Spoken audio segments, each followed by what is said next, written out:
Commander Hyun-woo stood on the bridge of the Earth defense ship Horizon, staring at the distress signal that flickered across his screen. 300 years had passed since humanity joined the Galactic Council, and in all that time, they had never been truly welcome. The other species saw Earth as a primitive world, and humans as little more than clever animals who had stumbled into space travel. The signal came from the edge of known space, from a Velkari research station. The Velkari Dominion was one of the 3 ancient empires that controlled most of the galaxy. They were powerful, proud, and had never hidden their contempt for humanity. Still, a distress signal was a distress signal. Hyun-woo gave the order to investigate. When the Horizon arrived at the station, they found it dying. Fires burned in the void, and bodies floated among the debris. Hyun-woo ordered his crew to search for survivors. Pilot Jia took a small team across the wreckage, moving carefully through the twisted metal and shattered glass. Inside the station, they found something unexpected. The Velkari had been running experiments on a species that was just beginning to develop intelligence. The creatures were still in their early stages, barely able to use tools, but the Velkari had been testing weapons on them. Jia felt sick as she saw the bodies of the small, innocent beings scattered throughout the laboratory. Then the Velkari arrived. A diplomatic ship appeared, and Ambassador Torvas Prime himself came aboard the Horizon. He was tall and elegant, with skin that shimmered like oil on water. When Hyun-woo tried to explain what they had found, Torvas waved him away like one might dismiss a servant. "Your concern is not required, human," Torvas said, his voice cold and smooth. "This is Velkari business. Return to your little corner of space and leave matters of importance to your betters." Hyun-woo felt anger rise in his chest, but he kept his voice calm. "We answered a distress call. We found evidence of illegal experimentation on a protected species. The Council will want to know about this." Torvas laughed, a sound like breaking glass. "The Council does what we tell them to do. You are barely evolved primates from a savage world. Your opinion means nothing." While Torvas spoke, Jia continued searching the wreckage. Deep in the station's core, she found something the Velkari had missed. It was an ancient data archive, sealed in a container that bore markings she had never seen before. She brought it back to the ship without telling the Velkari. Dr. Tae-sung, the fleet's expert on alien history, worked for days to decode the archive. What he found changed everything. The data was old, incredibly old, dating back 800 years to a time before humanity had left Earth. It contained detailed records of a species called the Marrow. The Marrow had been explorers and scientists. They had visited Earth during humanity's early industrial age, observing humans from a distance. According to the records, they had seen something in humanity that impressed them. Despite living on a world filled with danger, disease, and natural disasters, humans had not just survived, but thrived. They had built cities, created art, and dreamed of reaching the stars. The Marrow had decided to help. They left behind technology, hidden in places where humans would eventually find it. Mathematical formulas carved into ancient structures, materials with properties that seemed impossible, designs that would inspire future scientists. All of it was carefully placed to guide humanity toward space travel, without revealing the Marrow's existence. But the records told a darker story too. The Marrow had refused to join the 3 empires that dominated the galaxy. They believed in freedom and independence, and they would not bow to anyone. So the Velkari, the Ashir, and the Threen had worked together to destroy them. They hunted the Marrow across the stars, killing them world by world, until not a single one remained. The last Marrow had left a message in the archive. Tae-sung played it for Hyun-woo on the bridge. The hologram showed a being that looked almost human, but with eyes that held depths of sadness and wisdom. "To the humans of Earth," the Marrow said, "when you reach the stars, remember us. We gave you the keys to the cosmos, because we saw in you what the empires fear most. You come from a world that tries to kill you every single day. You learn to fight, to adapt, to never surrender. The empires come from paradise worlds, where everything is easy. They know only comfort and control. They will fear you because you understand what they never can: the will to resist tyranny at any cost. One day, the debt will be called. When that day comes, do what we could not. Break their power. Free the galaxy. Hyunwoo called an emergency session of the Galactic Council. Representatives from hundreds of worlds gathered in the Great Chamber on the neutral station above Centauri Prime. Hyunwoo presented the evidence, showing the Council the truth about the marrow and the technology they had given to humanity. The chamber erupted in chaos. Many species had never heard of the marrow. Others had been told lies about them. But the evidence was clear and undeniable. Torvus Prime stood, his face twisted with rage. This means nothing. Ancient history. The marrow were rebels and terrorists. They deserved their fate. Captain Yunji, commander of Earth's Second Fleet, stepped forward. She had been silent until now, but her voice cut through the noise like a blade. The marrow left more than just records. They left coordinates to a weapons cache, technology more advanced than anything the empires possess. And we've already found it. The silence that followed was absolute. Every eye in the chamber turned to the human delegation. The three empires had maintained their power through superior technology for thousands of years. The idea that humans might possess something better was unthinkable. The Ashir representative spoke next, her voice mechanical through her translation device. If this is true, you must surrender it to the Council immediately. No, Hyunwoo said simply. The three delegates' compound eyes fixed on him. Being part of a hive mind, it spoke with the voice of billions. Then, you declare yourself an enemy of galactic civilization. We declare ourselves the inheritors of the Marrow legacy, Yunji said. We declare that the age of empires is over, and we declare that humanity will no longer bow to tyrants. Torvus Prime's face twisted into something ugly. You have just signed your species' death warrant, human. The empires will crush you. We will turn your world to ash and scatter your bones among the stars. Hyunwoo met his gaze without fear. You're welcome to try. The council session ended in chaos. The three empires withdrew their ambassadors and began mobilizing their fleets. Every species in the galaxy watched and waited to see what would happen next. Most expected the humans to be destroyed within weeks. They were wrong. The Valkyrie Dominion struck first. They sent a battle fleet of 200 warships to the Tau Ceti system, where humanity had established several colonies. The largest was New Sol, home to 3 million people. The Valkyrie expected an easy victory. They had fought wars for thousands of years, and their technology was proven and reliable. Humans were newcomers, who barely understood the basics of space combat. Commander Hyunwoo received the warning 30 minutes before the Valkyrie fleet arrived. It was not enough time to evacuate. It was barely enough time to prepare. He had only 15 ships under his command, and most of them were older models that other species had sold to humanity because they were nearly obsolete. All ships. This is Horizon, Hyunwoo broadcast to his small fleet. We're outnumbered 13 to 1. Standard tactics won't work. We're switching to Deathworld protocols. On the other ships, human captains smiled grimly. They knew what that meant. The galaxy fought wars according to rules that had been established over thousands of years. There were proper formations, acceptable weapons, and honorable conduct. Humanity was about to break every single one of those rules. The Valkyrie fleet emerged from faster-than-light travel in perfect formation. Their ships were beautiful, sleek vessels that looked more like works of art than weapons of war. Admiral Keithus commanded from the flagship, confident in his inevitable victory. He opened a communication channel to the human fleet.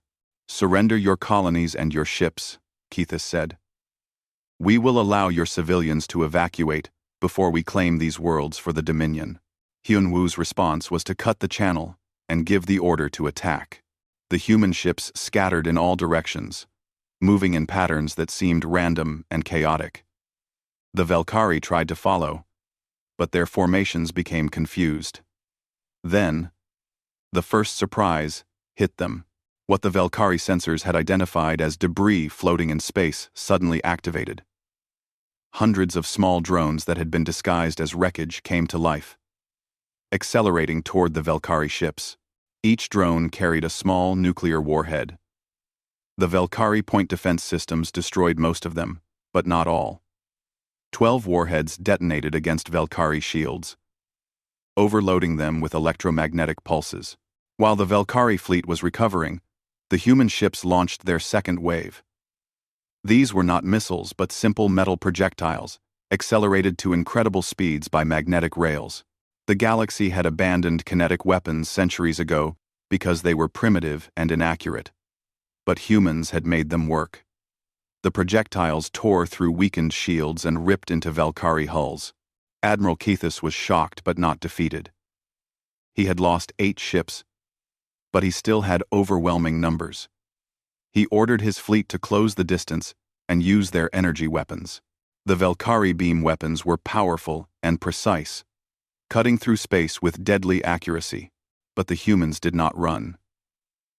Instead, they did something no civilized species would do. They closed the distance even more and initiated boarding actions. Small attack craft launched from the human ships, moving too fast and erratically for the Valkyrie targeting systems. They latched onto Valkyrie hulls and burned through with cutting torches. Human soldiers in combat armor poured into the enemy ships. The Valkyrie crew had never experienced boarding actions. Modern warfare did not involve hand-to-hand combat. But humans had been fighting each other in close quarters for thousands of years. The Valkyrie soldiers wore light armor designed for ship duty. The humans wore heavy combat suits and carried weapons that fired solid projectiles at supersonic speeds. The fighting inside the Valkyrie ships was brutal and swift. The Valkyrie had longer reach and better reflexes, but humans fought in coordinated teams, covering each other and moving with practiced precision. More importantly, humans seemed to feel no fear. Even when wounded, they kept fighting. Even when outnumbered, they pressed forward. One Valkyrie soldier later described the experience in a report that was shared across the Empire. "They are demons. They do not stop. You shoot them, and they keep coming. You wound them, and they drag themselves forward. They fight like every battle is their last." How do you defeat an enemy that does not fear death? Quote, "Within 3 hours, the humans had captured or destroyed 60 Valkyrie ships. Admiral Kethis ordered a retreat. It was the first time in 500 years that the Valkyrie Dominion had lost a major battle. News of the victory spread across the galaxy faster than light. Dr. Tae Sung was invited to address the Galactic Council and explain how humanity had won. Many species wanted to understand what made humans so effective in combat. Tae Sung stood before the council and displayed a hologram of Earth. "This is our homeworld. We call it Earth, but the galaxy classifies it as a Class 12 death world. That is the highest danger rating possible." He rotated the hologram, highlighting different regions. 90% of life on Earth is trying to kill and eat the other 10%. Our world has super predators that can run faster than your fastest ground vehicles. It has diseases that can kill millions in weeks. It has weather patterns that spawn storms with winds strong enough to destroy cities. It has tectonic activity that causes earthquakes and volcanic eruptions. It has regions so cold that exposed flesh freezes in minutes, and regions so hot that water boils away. The council members shifted uncomfortably. Many of them came from paradise worlds with perfect climates and no dangerous wildlife. Humanity did not evolve to be comfortable, Tae Sung continued. We evolved to survive. Every single adaptation we have is designed to keep us alive in a world that wants us dead. We can run for hours without stopping. We can survive injuries that would kill most species. We can eat food that is literally poisonous to other beings and call it spicy. We form social bonds so strong that we will die for strangers who look like us. And most importantly, we never, ever give up. He paused, letting his words sink in. The empires evolved on easy worlds. You developed technology because you had the luxury of time and safety. You never had to fight for every single day of your existence. That is why you will lose this war. Because we know how to fight, and you have forgotten. While Taesung spoke to the council, engineer Su Jin was working in a secret facility beneath the surface of Luna. She and her team had been studying the Marrow weapons cache since its discovery. The technology was incredible, far beyond anything humanity had created on its own. The most important discovery was what the Marrow called adaptive warfare systems. These were artificial intelligence programs that could learn from every battle, identifying enemy patterns and developing counter-tactics in real time. Sujin had integrated them into new ship designs, creating vessels that became smarter and more dangerous with every engagement. She also found designs for quantum disruptors, weapons that could phase through energy shields as if they did not exist. And, most disturbing of all, blueprints for biosynth soldiers. These were artificial beings that looked almost human but were stronger, faster, and could survive in environments that would kill natural humans. Sujin presented her findings to Captain Unji, who had been promoted to lead Earth's offensive operations. Unji studied the designs with a mixture of awe and concern. "Can we build these?" Unji asked. "We already are," Sujin replied. "The first quantum disruptors will be ready in 2 weeks.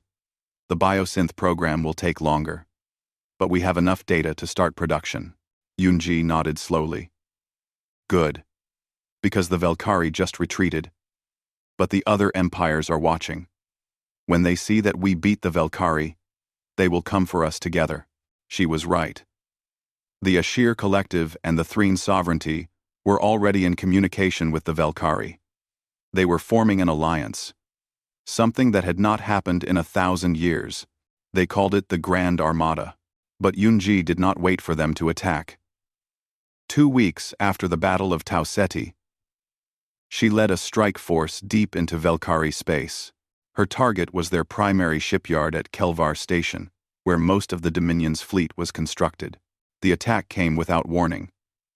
Human ships, equipped with quantum disruptors, appeared from faster-than-light travel and opened fire. The Velkari shields were useless. The disruptor beams passed through them like they were made of paper, striking the station's main reactor. The explosion could be seen from 3-star systems away. Half of the Velkari's remaining fleet was destroyed in dock.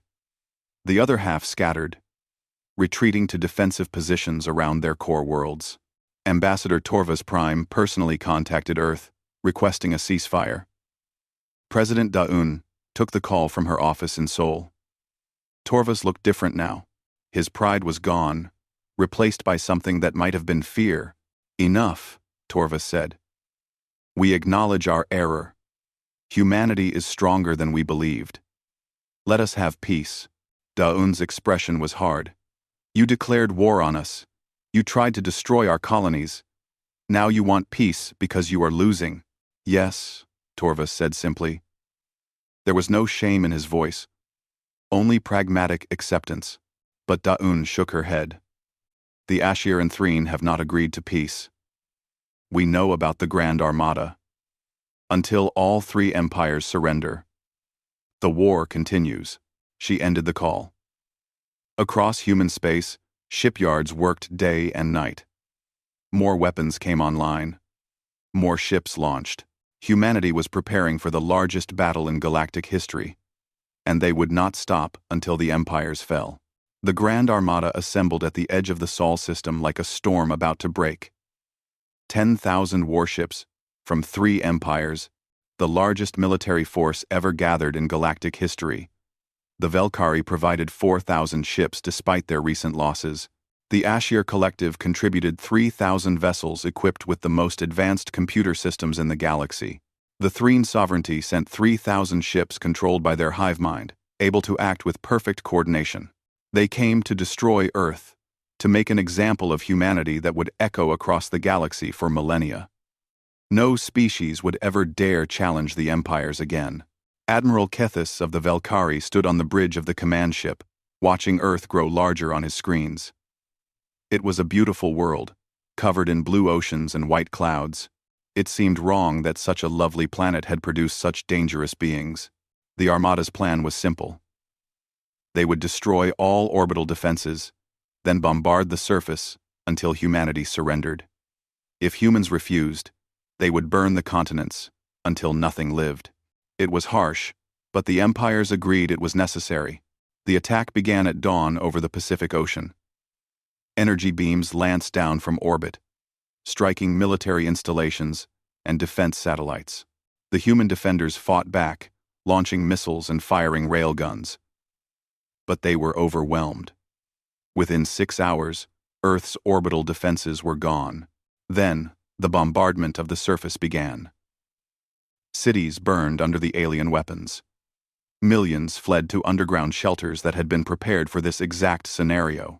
The empires broadcast their terms on every frequency: surrender immediately, dismantle all weapons, submit to empire authority, or watch your world die. President Daun responded from a bunker 2 kilometers beneath Seoul. Her message was broadcast across the entire galaxy. Not just to the Armada. You call us savages. You call us Deathworlders. You are right. We are the children of a world that tried to kill us every day for 4 million years. Predators hunted us. Diseases infected us. Nature itself attacked us with floods and fires and earthquakes. And we survived it all. We are still here. You think you can succeed where our own world failed? Come and finish what you started, if you can. The empires landed ground forces. They expected desperate resistance followed by quick collapse. What they got was something none of them had prepared for. The Valkyrie landed near Shanghai with 50,000 soldiers. The city appeared empty, evacuated. Their sensors showed no active weapons. They advanced carefully into the ruins, moving through streets lined with damaged buildings. Then the city came alive. Humans emerged from sewers, from basements, from hidden bunkers built into every structure. They had weapons, some military-grade but others improvised from civilian materials. They knew every street, every building, every hiding place. The Valkyrie had longer reach and better reflexes, but the humans used the terrain against them. They fired from windows and disappeared before return fire could find them. They collapsed buildings on top of advancing troops.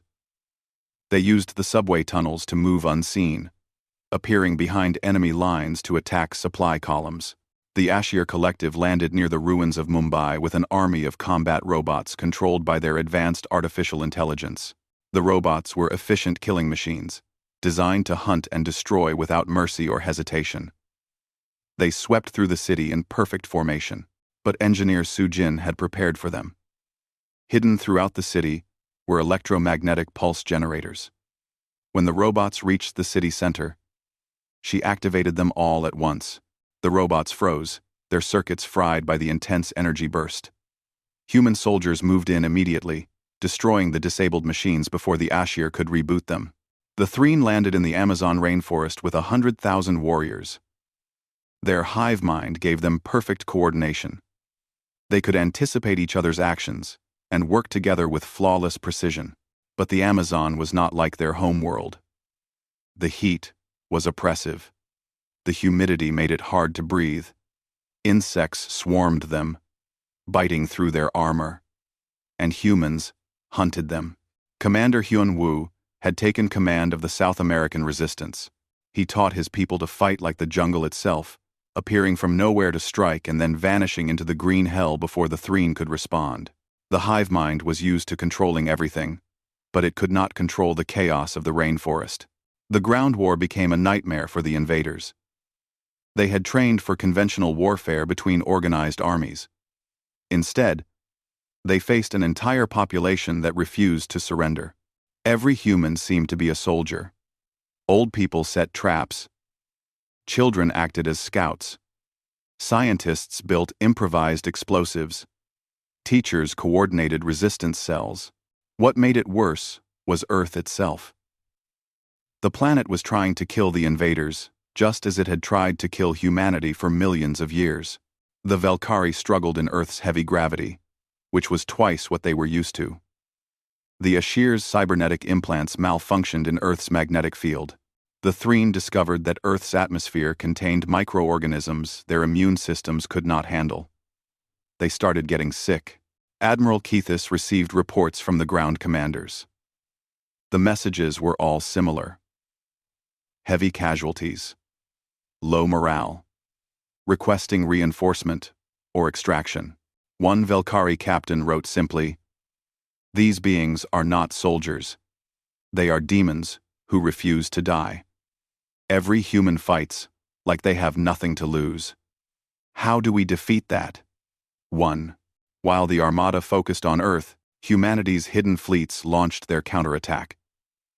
For 2 years, human shipyards throughout the Sol system had been building warships in secret.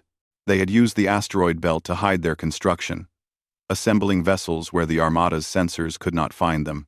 Admiral Bo-Ra commanded the largest of these hidden fleets. She was young for an admiral, only 35 years old, but she had proven herself in every battle since the war began. She waited until the Armada was fully committed to the siege of Earth. Then she struck. Her fleet emerged from behind Jupiter's moons, 500 ships equipped with marrow technology and crewed by humans who had spent their entire lives preparing for war. They did not attack the Armada directly. Instead, they went after the supply lines. The Armada needed constant shipments of fuel, ammunition, and supplies to maintain the siege. These supplies came through a series of faster-than-light jump points that connected the empires to Sol system. Bo-Ra's fleet systematically destroyed those connection points, stranding the Armada without reinforcements. Captain Unji led a second fleet that targeted the Armada's command structure. Using fast attack ships, she hunted down the communication vessels that coordinated the 3 Empire forces. Without those ships, the Armada began to fragment. The Velkari, Ashir, and Threen had different tactics and different goals. The hive mind of the Threen clashed with the individualistic Velkari commanders. Arguments broke out over strategy. On Earth, the resistance continued. Dr. Tae-sung studied the intercepted communications from the alien forces. What he read shocked him. The aliens were terrified. Their reports described humans as unnatural beings who did not follow the normal rules of warfare. One Ashir report claimed that humans weaponized everything, including their own mortality.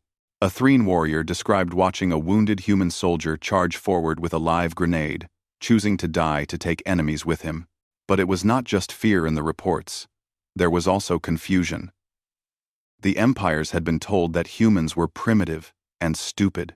Instead, they found a species that was clever, adaptable, and ruthless when necessary.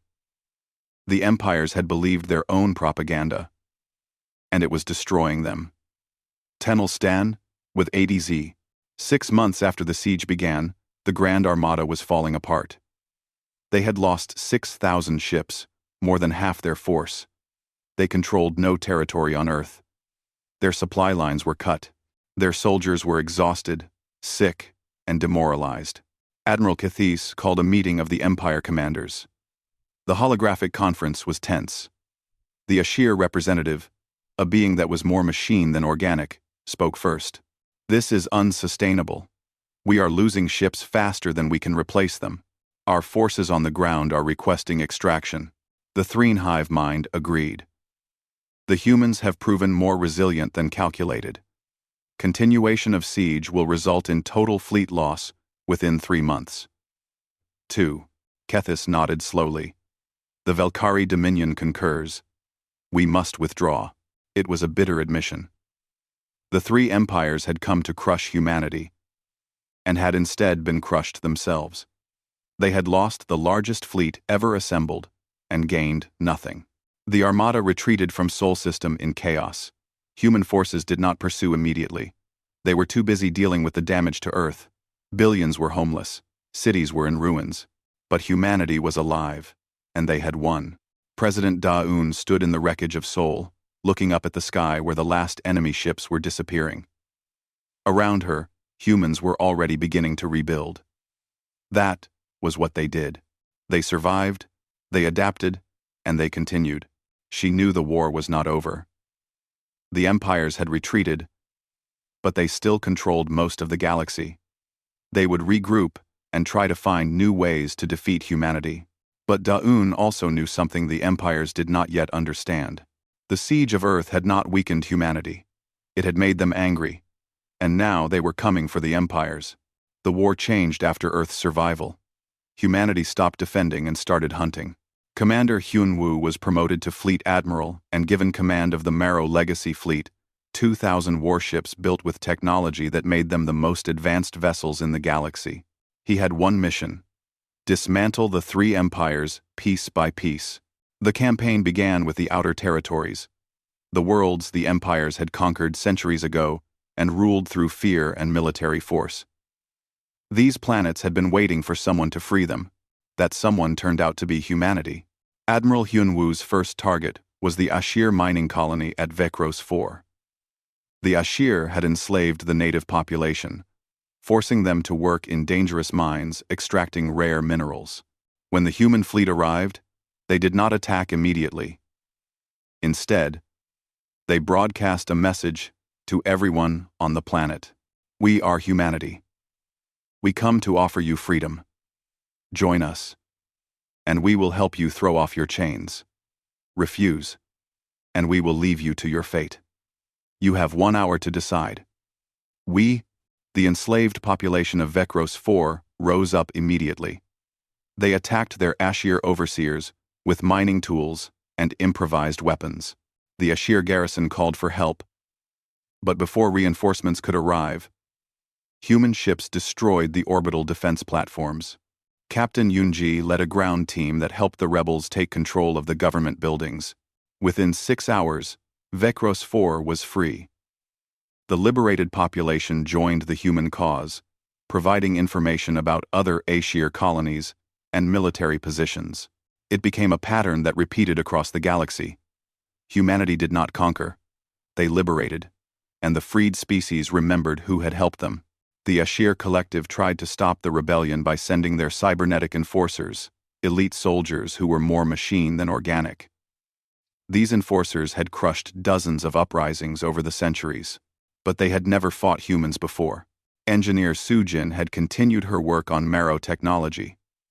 She developed a virus specifically designed to target Ashir computer systems. When the enforcers arrived at a rebel world, Unji's forces would release the virus. The enforcers' cybernetic implants would shut down, leaving them helpless. Some died immediately when their mechanical hearts stopped. Others were captured, and their technology reverse-engineered. The Ashir leaders realized too late that their reliance on artificial intelligence and cybernetics had become a weakness. Humanity had learned to turn their own weapons against them. Within a year of the campaign's start, the Ashir Collective began to fracture. Individual worlds declared independence. The central government lost control of its territories. What had been a unified empire became dozens of feuding technocracies, each trying to survive on their own. While the Ashir fell, Admiral Bo-Ra focused on the Threen sovereignty. The Threen were different from the other empires. They were a hive mind, billions of individuals connected through organic neural networks. They acted with perfect coordination because they literally shared one consciousness across their entire species. Bo-Ra studied the Threen for months before attacking.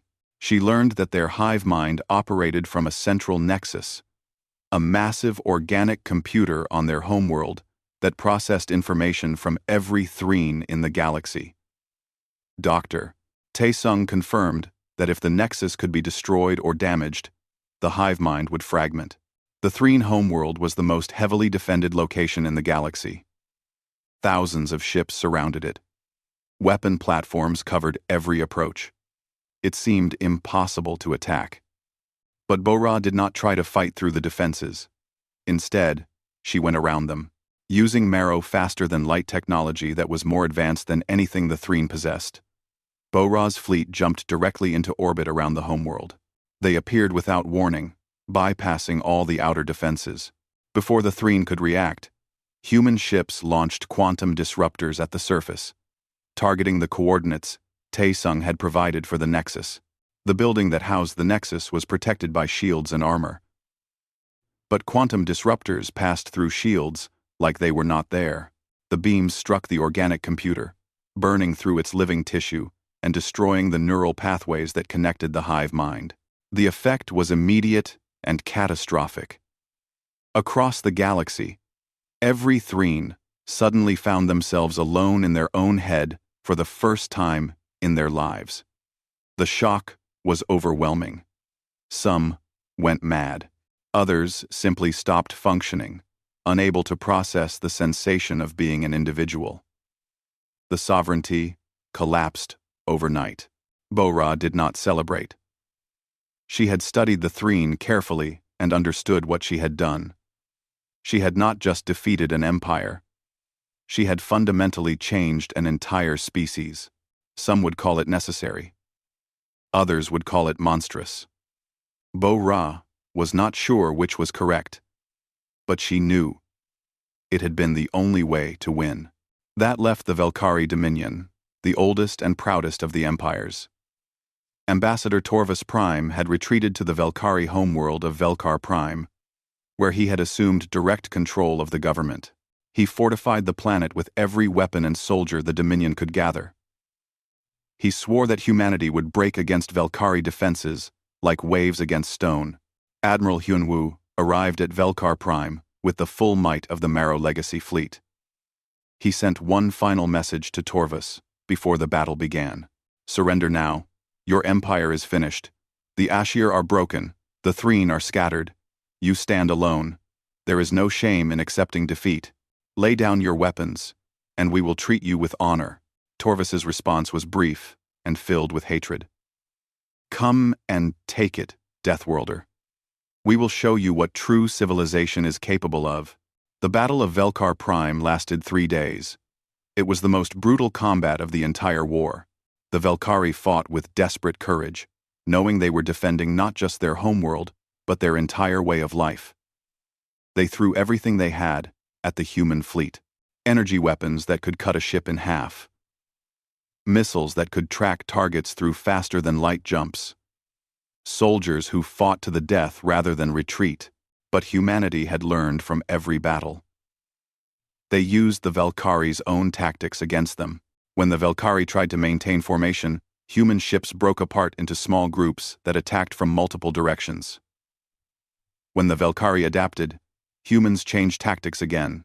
It was the difference between a species that had spent thousands of years perfecting one way of fighting and a species that had spent millions of years learning to adapt to anything. Captain Yoon-ji led the ground assault on Velkar Prime personally. She did not want to destroy the planet or kill civilians. That would make humanity no better than the empires. Instead, her forces moved carefully through the cities, fighting soldier to soldier, building to building.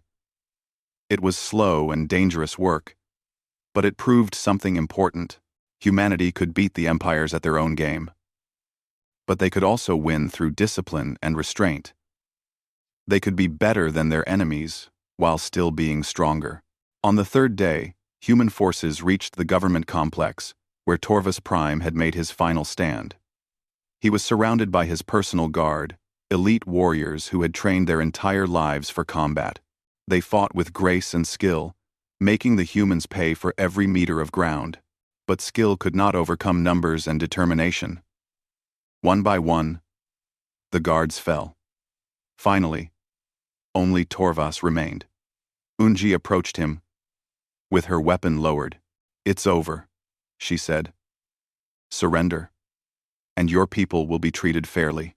Torvus looked at her with eyes that held both hatred and something else. Understanding. Perhaps. Or respect. You were supposed to be the inferior species. We were supposed to be the pinnacle of civilization. How did savages from a death world defeat us? We were supposed to be the pinnacle of civilization. We were supposed to be the pinnacle of civilization. Yoonji's expression was sad. You were never the pinnacle. You were comfortable. You forgot how to struggle, because everything came easy to you. We never had that luxury. Every day of our existence was a fight for survival. That made us strong in ways you never understood. She held out her hand. After a long moment, Torvus took it. The Valkyrie Dominion had fallen. News of the victory spread across the galaxy within hours. The three ancient empires that had ruled for millennia were gone. The Ashir collective had shattered into isolated colonies. The Threen's sovereignty had fragmented into confused individuals trying to learn how to think for themselves. The Valkyrie Dominion had surrendered its government and military to human authority. President Daun addressed the galaxy from the rebuilt government building in Seoul. Her speech was broadcast to every species and every world.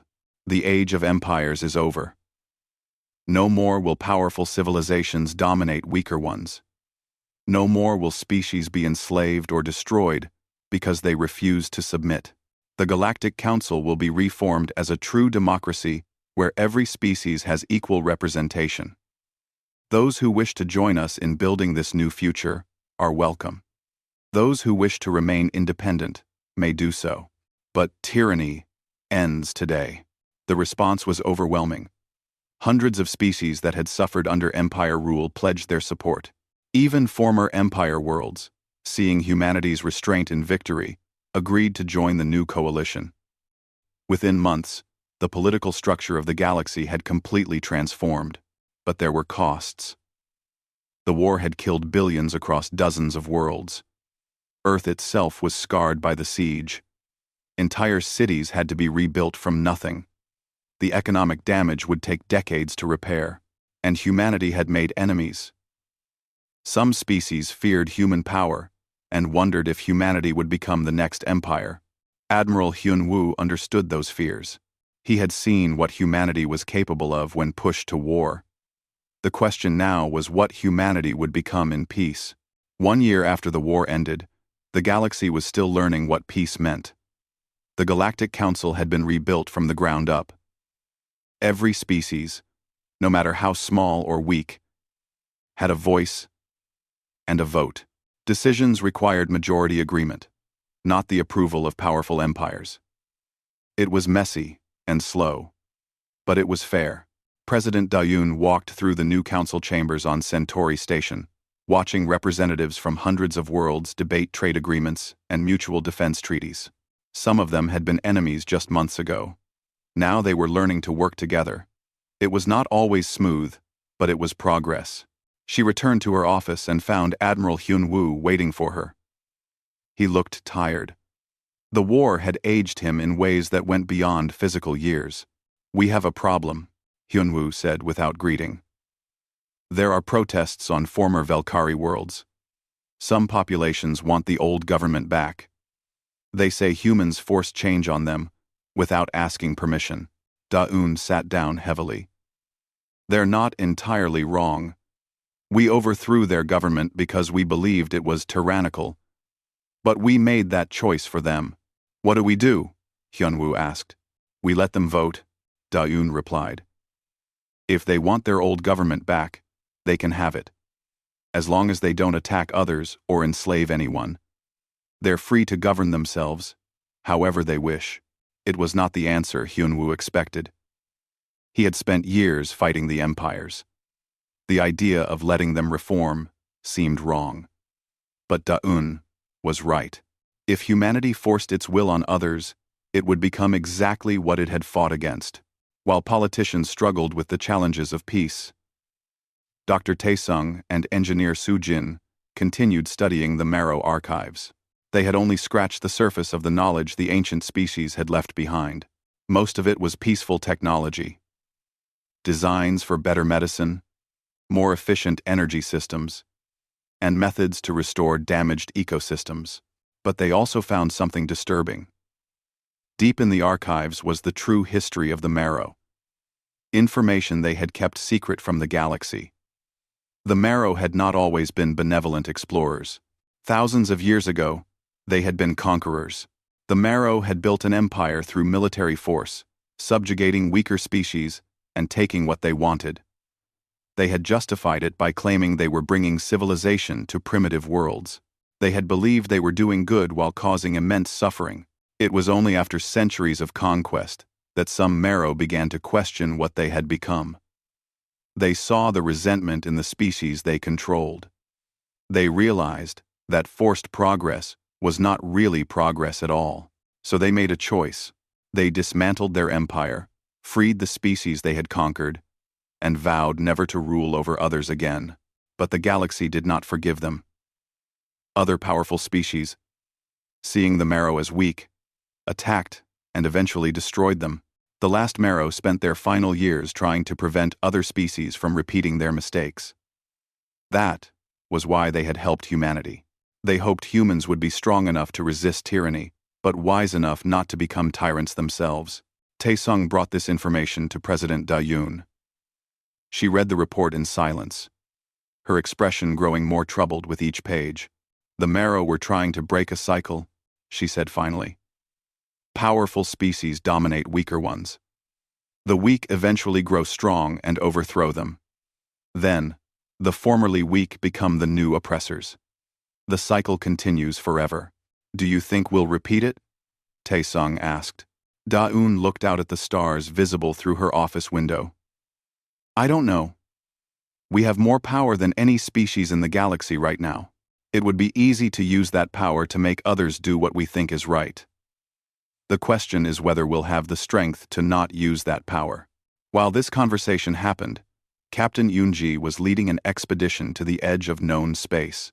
The Marrow archives had contained one final secret, coordinates to a location where something important had been hidden. Yoonji took a small fleet and jumped to those coordinates.